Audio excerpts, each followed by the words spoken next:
Brandon, what are you doing? What does it look like I'm doing? I'm training.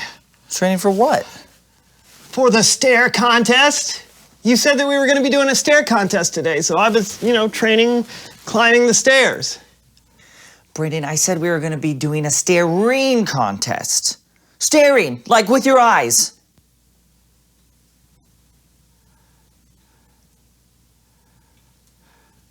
Yeah, that makes more sense.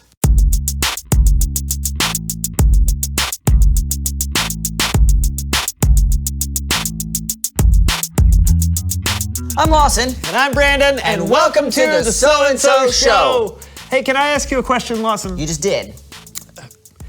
Can I ask you another question, Lawson? You just did. Stop that. You just Stop did. it. Just did. Just did. Ask your question. Okay. When you think of having grit and toughness, what do you think of? Beef jerky. Okay, I'll give you that, okay. Anything else come to mind? Ooh, my Aunt Lulu. She was a tree logger, toughest person I've ever met. A tree fell on her once, and she just caught it. All right. Nothing else? Sandpaper. Cowboys. Oh yeah, cowboys. That's what I meant to say right after, like, my Aunt Lulu, and then there's beef jerky, and then I was gonna say cowboys, and then a little bit after that, there's sandpaper. Great. Please welcome someone who knows stuff.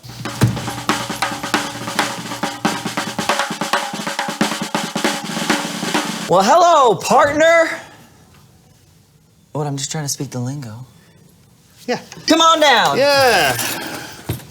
Please tell us who you are and what you know. Well, my name is Duke Canyon, and I'm a professional cowboy. A real cowboy. Wow, I've never met one before. Why don't you just tell us all the things you have to do, please? Well, you got to get up at sunrise before the cattle call, and the hours are long, but it's a thankless job. Someone's got to do it. We may be in the background, but we are important. You know what I mean.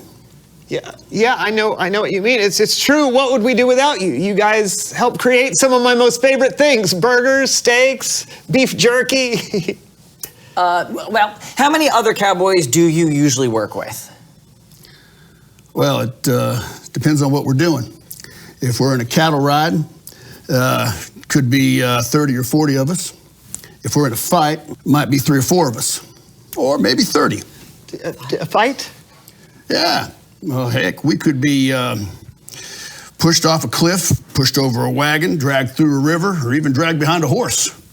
It's all part of the job. What? Yeah. Last year, I was over 50 fights. Yeah. I've had bottles broke over my head. I've had chairs broke over my back. I've been drugged behind a stampede of horses. It's all part of the job. Why would anyone want to do a job like that? Well, you don't quit the job because it gets hard. You got to keep going. You keep trying. It's all about pushing through, ain't it? Yeah. Now, speaking of that, I think it's about time for me to ride on out of here. Oh, well, thanks for coming on the show. You headed back to your cattle now? No, as a matter of fact, the next one's going to be a train robbery. A train robbery? Yeah, but it doesn't start filming now for another 2 weeks, so I'm going to the Bahamas. The Bahamas? Filming? Yeah, I didn't tell you. No. I'm an extra and a stuntman in Westerns for film and television. Yeah. I didn't mention that. No. An extra? Yeah. So you mean all the fighting, all the bottle breaking, the cliff throwing, and the train robbing was only in the background of a television show? Only? Now, hold on a mo. I have you both know that I've had me skull crocked, I've had me ribs broken, and I've had me teeth knocked out. And let me tell you, it was more than a few quid to get those punched back in, too. Oh, sorry. I didn't know what a quid is. I'm sorry. That's all right. It's probably the most dangerous job I know, but I wouldn't trade it for anything. Well, adios, partners. Yes, yeah, adios. Adios. Adios. And thanks again. Yeah. Bye, partner. What just happened? I don't know if I'm disappointed or if I should chase after him for an autograph. Same. It's Bible story time with Kellen.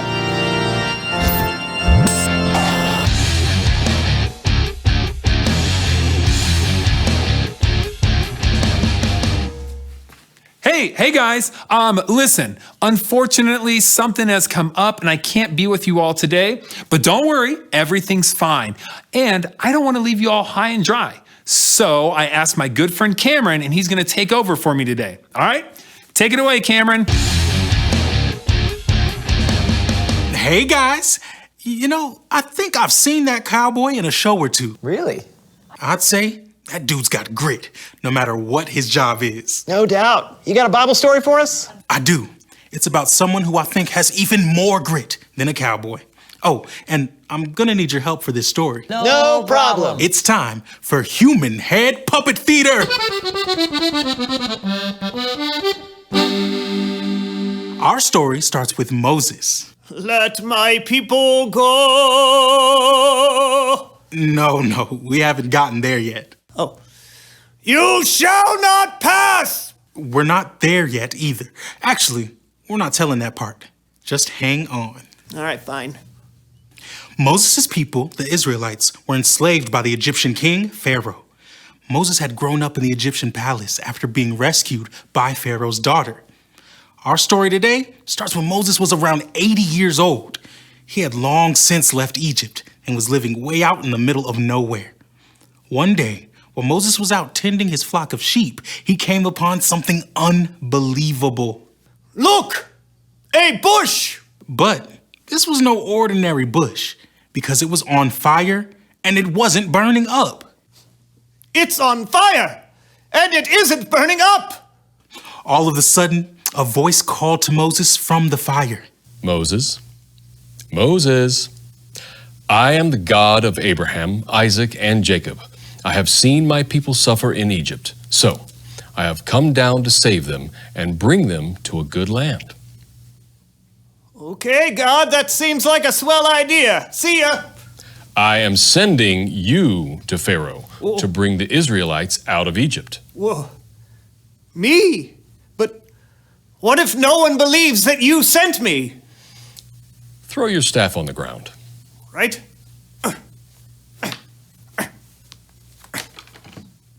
God turned Moses' staff into a snake.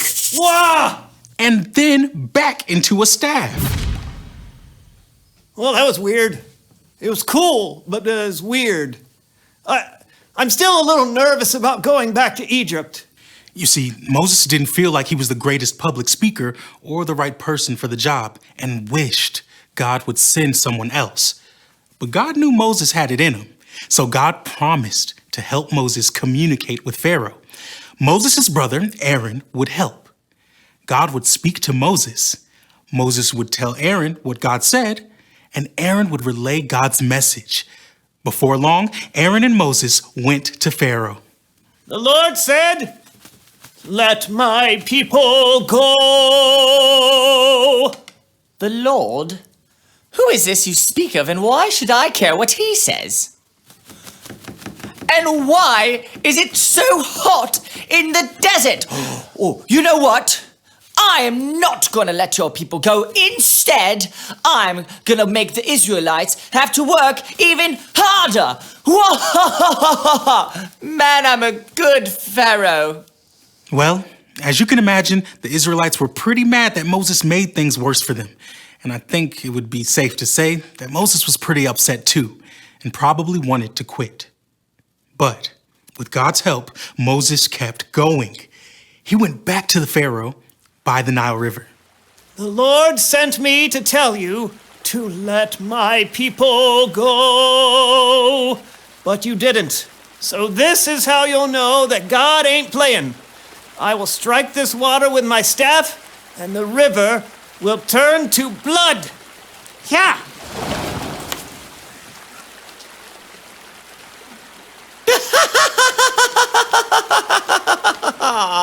Nice try.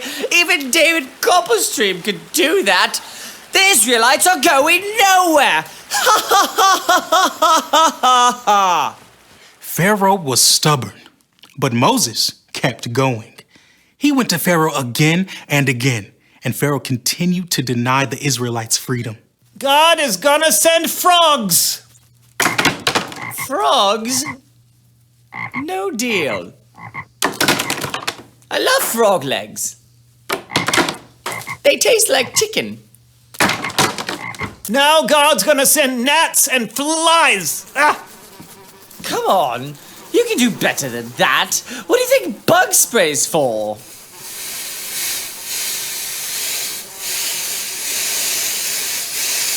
Now all the cows are gonna die.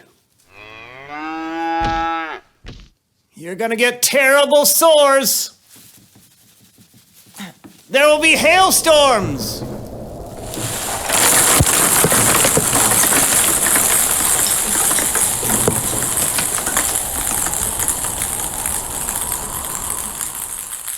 And locusts will eat all your crops. Okay, this is getting kind of serious now. Still no. Since Pharaoh couldn't be persuaded, a darkness fell across Egypt for 3 days. And then the last and worst plague of all. The oldest son of every Egyptian family died. Finally, Pharaoh could not deny the power of God. Get out. After hundreds of years, God's people were finally free. But that's not the end of the story. We'll get to that next time. Great story, Cameron.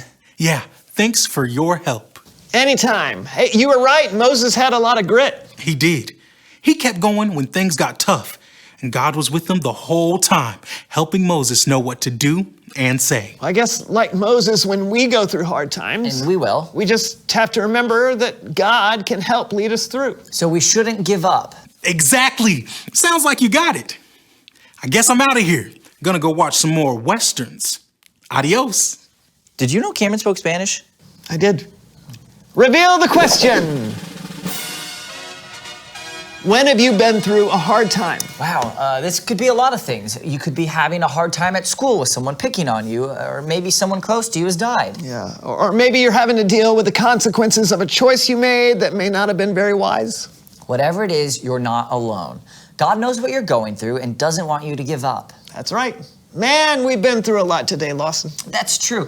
Anytime you can cover cowboys, a burning bush, and a singing Moses, you've done pretty well. Yeah. Anyways, thanks for watching. That was The So-and-So Show, everybody. Goodbye. Goodbye. My cowboy hat. This is my cowboy accent. Howdy, partner.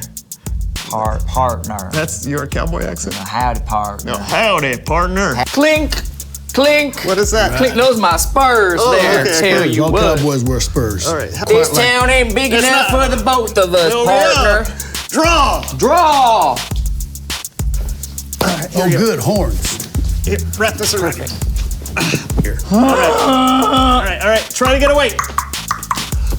Now, Got it. hold her tight. Pull it in. Hold him down. No count. No. Yeah, that's right. We got him. Now you take a branding iron. Oh, okay.